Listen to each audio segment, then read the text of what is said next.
ഇന്നിപ്പോൾ ചൊവ്വാഴ്ച ദിവസമാണല്ലോ. പാണക്കാട് പൊതുവെ പബ്ലിക്കിനെ സ്വീകരിക്കുന്ന ദിവസമാണ്. അപ്പോൾ ഞാനിവിടെ ഉണ്ടാവുമെന്നുള്ള ധാരണയൊക്കെ ആയിരിക്കാം. അൻവർ ഇന്നിവിടെ വന്നു, കണ്ടു.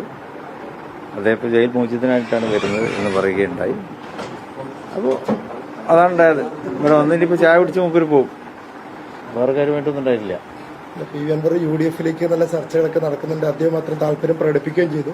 ആ ഘട്ടത്തിലാണ് ഇപ്പോൾ UDF-ലെ പ്രബല കക്ഷിയായിട്ടുള്ള ലീഗിന്റെ സംസ്ഥാന അധ്യക്ഷന്റെ വീട്ടിലേക്ക് എത്തുന്നത്. അല്ല, അതൊക്കെ രാഷ്ട്രീയമായിട്ടുള്ള കാര്യങ്ങളാണല്ലോ. UDF-ലാകുമ്പോൾ UDF വിശദമായിട്ട് ചർച്ച ചെയ്യേണ്ടതുണ്ട്.